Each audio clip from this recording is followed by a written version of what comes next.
ബിരിയാണി കഴിക്കാൻ വേണ്ടി മാത്രം ഇത്ര നേരം വെയിറ്റ് ചെയ്യേണ്ടി വരുമെന്ന് സത്യമായിട്ട് എനിക്ക് അറിഞ്ഞുകൂടായിരുന്നു. ഹലോ, അപ്പൊ ഇന്ന് ഒരു കോഴിക്കോട് കണ്ണൂർ കുട്ടി ട്രാവൽ വ്ളോഗാണ്.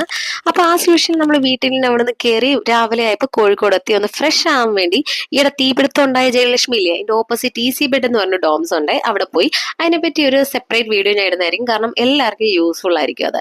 അങ്ങനെ അവിടെ നിന്ന് നേരെ പാളയത്ത് പോയി. കുറച്ച് നാളായിട്ട് എന്റെ വീഡിയോസ് കാണുന്നവർക്ക് മനസ്സിലാവും, നല്ല കള്ള് ഷാപ്പിലൊക്കെ പോയി പോളിംഗ് ആയിരുന്നു.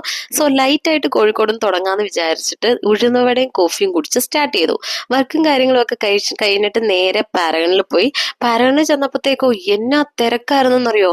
അവിടെ ഒരു 4-5 പേര് ചേച്ചിമാരായിട്ട് പരിചയപ്പെട്ടു. അവർ പറഞ്ഞു ഇതൊന്നും തിരക്കല്ല, സാധാരണ റോഡിൽ പോലും നിൽക്കാൻ പറ്റാത്ത അത്ര ക്യൂ ആണ്, 2-3 മണിക്കൂർ എടുത്താലേ ഫുഡ് കഴിക്കാൻ പറ്റുള്ളൂ എന്നൊക്കെ. എന്താണേലും അവരുടെ ഹൈപ്പും ഒക്കെ കാരണം ഞാൻ അവിടുത്തെ ലഗോൺ ബിരിയാണിയാണ് ഓർഡർ ചെയ്തത്.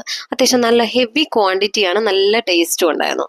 അവിടുന്ന് പരിചയപ്പെട്ട ആ ചേച്ചിയായിട്ട് നേരെ മിഠായി തെരുവിൽ പോയി കുറച്ച് ഡ്രസ്സും കാര്യങ്ങളും നോക്കാൻ ഇറങ്ങിയത്. പക്ഷെ വലിയതായിട്ട് എനിക്കൊന്നും ഇഷ്ടപ്പെടാൻ, കാരണം അപ്പൊ ആ ചേച്ചി പറഞ്ഞു നല്ല ഒരു ഷോപ്പുണ്ട്, അവിടെ അത്യാവശ്യം നല്ല ക്വാളിറ്റിയുള്ള മെറ്റീരിയൽ കിട്ടും എന്ന് പറഞ്ഞ് എന്നെ കൊണ്ടുപോയി. പിന്നെ അവിടെ നിന്ന് ഒരു ടോപ്പൊക്കെ എടുത്തു കേട്ടോ. പിന്നെ നമുക്കിനി അടുത്ത യാത്ര കണ്ണൂരിലേക്കാണ്. സോ കണ്ണൂരിലേക്ക് പോകുന്നതിന് മുമ്പേ നേരെ സംഗീത് കുൾബാറിൽ പോയിട്ട് ഒരു ഫലൂഡ കഴിക്കാൻ വേണ്ടി പോയതാണ്. ഒരു വട്ടം അവിടുന്ന് കഴിക്കുന്നവര് എന്തോ ഒരു നൊസ്റ്റാൾജിക് ഫീൽ അടിക്കുന്നതുകൊണ്ടാണെന്ന് അറിയത്തില്ല, പിന്നെയും കഴിക്കാൻ തോന്നും. പക്ഷെ അവിടെ ചെന്നപ്പോൾ അവരെന്തോ റിനോവേഷൻ കാരണം ക്ലോസ് ചെയ്തിരിക്കുകയായിരുന്നു. അങ്ങനെ കണ്ണൂരിലെത്തി. അവിടുത്തെ എൻ്റെ ഒരു പേഴ്സണൽ ഫേവറേറ്റും എൻ്റെ വികാരമാണ് കണ്ണൂർ കോക്ടെയിൽ എന്ന് പറഞ്ഞ സാധനം.